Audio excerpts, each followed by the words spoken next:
on having children due to the possibility of passing it on. I don't have type 1 diabetes, my daughter does. My son is going to go under anesthesia. What do you suggest? I've talked a lot about that. Make sure the sensor's working well, keep the pump on. Do not let them tell you to take it off. They may try to tell you to take them off. Say no. Make sure they're in a spot that's not going to interfere with the surgical procedure. That you do need to make sure of. And make sure you're the first case of the day. But if it's like quick cases like ear tubes or tonsils and adenoids, you could be the second or third and probably be okay. That way you don't have to get up at like 5 in the morning. But you'll still probably have to get up pretty close to that if it's tonsils and ear tubes.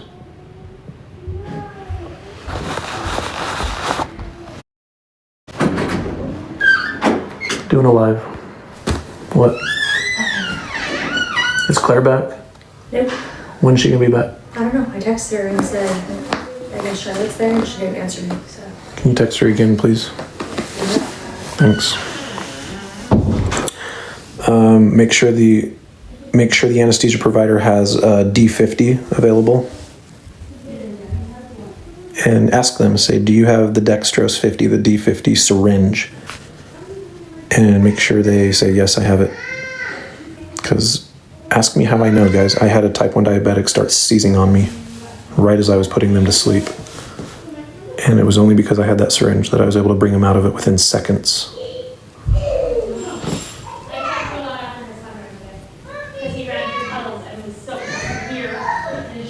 Those are the big points. If your kid's getting surgery, if you're getting surgery, make sure your sensor's working well. If it's janky at all, change it at least a day or two before, just to make sure.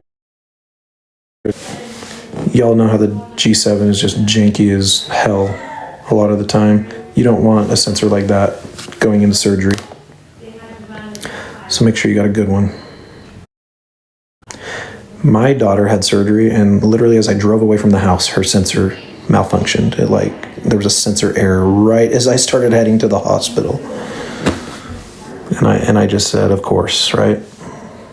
Of course that happens.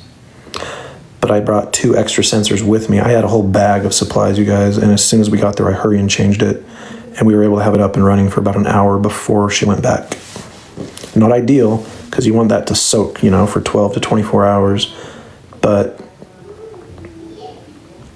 it ended up working out okay.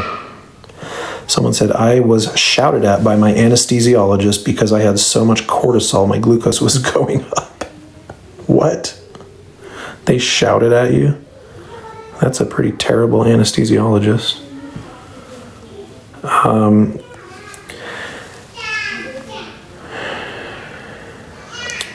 Try to get your blood sugar to be between right around 150, just kind of straight across if you can. 140, 150, somewhere in there. You don't want to be much lower than that, guys. You want to give yourself a little breathing room, a little bit of a buffer for surgery. You're most likely going to go higher rather than lower, but anything can happen, so you got to be ready for anything. Whenever I do the anesthesia on patients with type 1 diabetes, I always have extra insulin, I have syringes, I have D50, dextrose, and then I've got a glucometer, and I have the nurse poke their finger whenever they need it. We always do at least 1 or 2 pokes just to make sure your sensor's accurate. Oh, and the other thing is keep your phone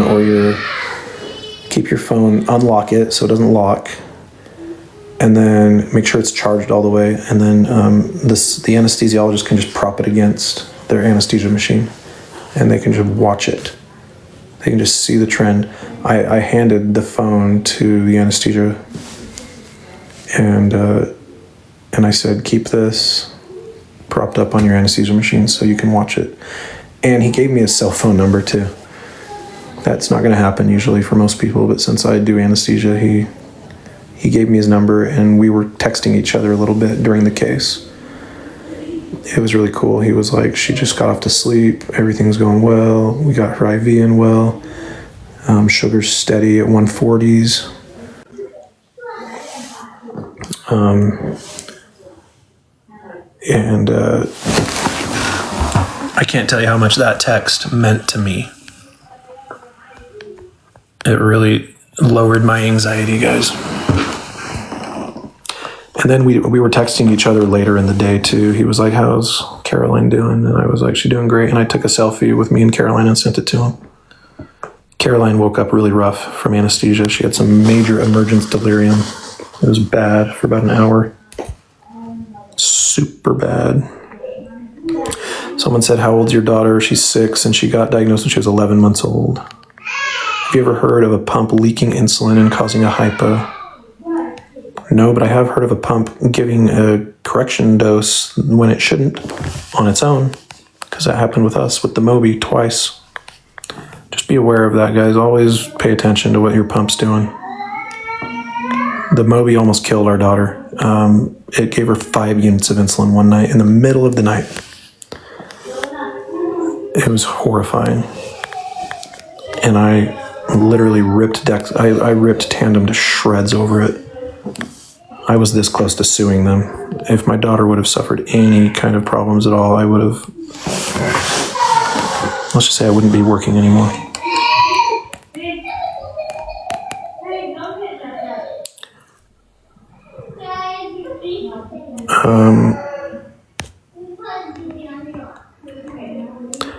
It hasn't happened in a while, though, I'll tell you that. It's been a couple of years since it happened. So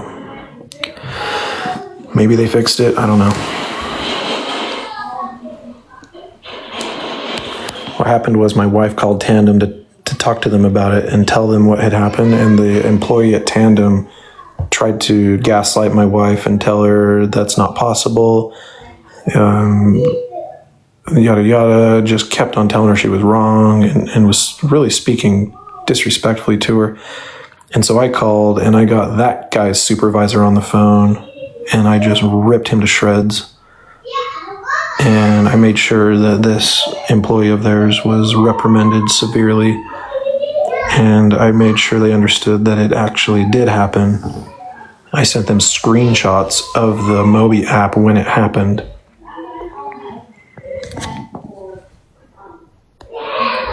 It was really scary. And I've heard of 2 other people that has happened to as well. So this is not the only... I'm not the only person that's happened to, as far as I know. Effie, how you doing? The lives always get stuck for me. Sorry. I have pretty good Wi-Fi right now, I believe. I'm on the Tandem T-Slim X2. We were on that before. What's your opinion about administering Decadron for type 1s that get nauseous from anesthesia? That's the other thing I forgot to say. I asked the anesthesia provider to hold Decadron for my daughter.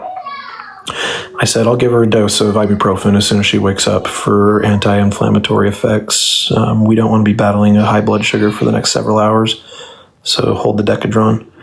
I said, just give her some Zofran for nausea. And the other thing they can do is, as they're waking them up, they can give them a little bit of propofol, just a small, tiny dose. That helps with nausea as well. And it doesn't affect your blood sugar.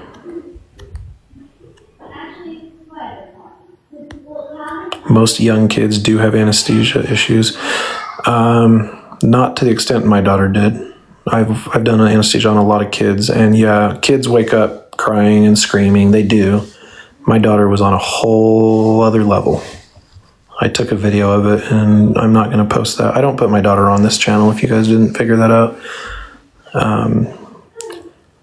But if I just know I have a video of her going through emergence delirium, and it's bad. And it lasted for about an hour.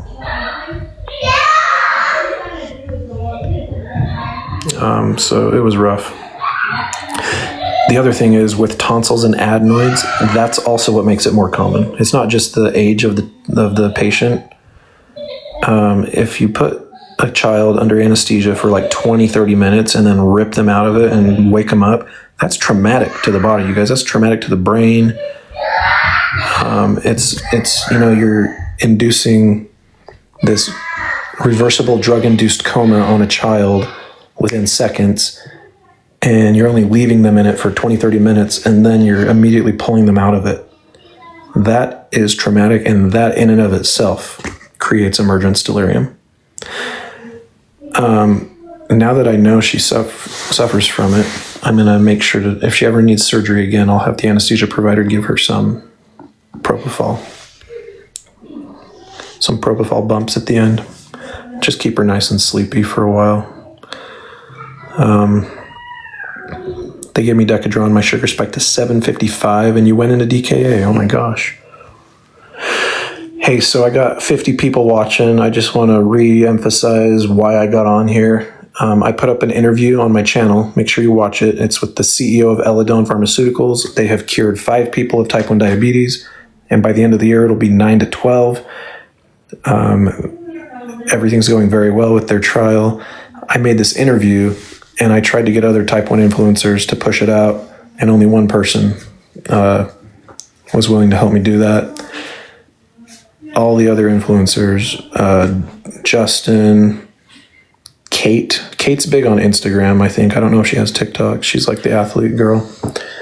The Boggs family, all of them ignored me, guys. They all gate kept this information from you. Really disappointing.